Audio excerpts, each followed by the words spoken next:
Airplanes don't fly over Tibet. Here's why. There are still a few places where even our modern-era transport systems cannot reach. Tibet is one of those regions where planes don't fly even in this era. Here's the real reason behind this fact. Topography. Tibet is an autonomous region that sits in western China. It borders India to the west, Nepal to the southwest, and Myanmar and Bhutan to the southeast. Tibet is also bordered by the world's two highest peaks, Mount Everest at 29,030 feet, and K2 at 28,250 feet. It is because of these towering mountains that Tibet was nicknamed as the roof of the world. All the planes are prevented from flying in this region because of its gargantuan plateau. Airlines have their own set of rules which don't allow their aircraft to fly over such enormous plateaus. During World War II, flying over the Tibetan plateau was called flying the Hum. Emergency landing.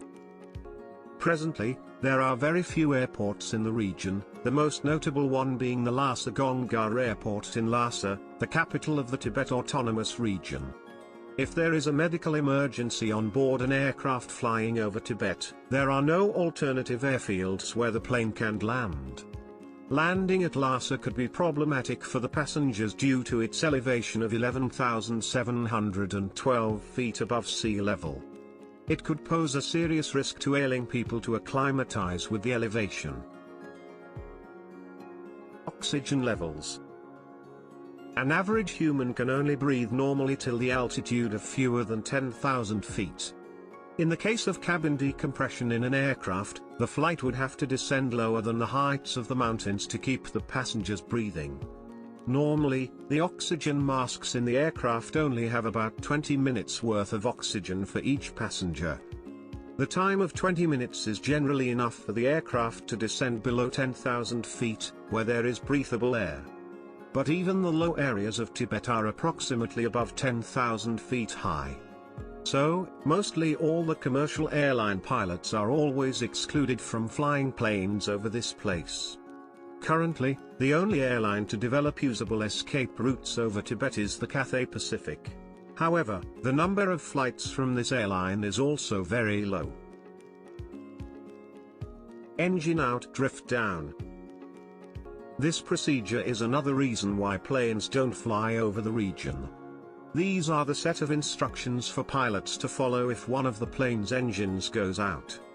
All modern airplanes are designed to sustain the loss of one engine, but the plane must drift down to a lower altitude to keep flying. The measurement of this altitude is determined by the gross weight of the airplane.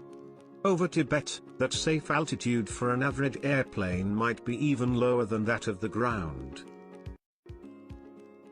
Clean air turbulence. Such type of turbulence cannot be detected or foreseen by pilots.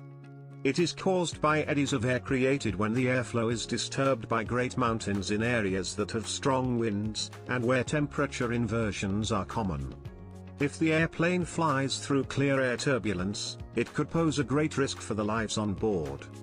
According to the U.S. Federal Aviation Administration, clear air turbulence is the leading cause of injuries to passengers and flight attendants. India-China relations. Balaji Vishwanathan, a researcher who studied airline profits, stated that another vital reason for the lack of air traffic over the Tibetan plateau has to do more with the lack of needs than anything else. He also confirmed that despite India and China being neighboring countries, they do not have frequent flights between them. The two countries live in two very different cultural zones and there has never been an overlapping empire between them at any point in the past. Also, the major flight services between India and China avoid going over the Himalayas.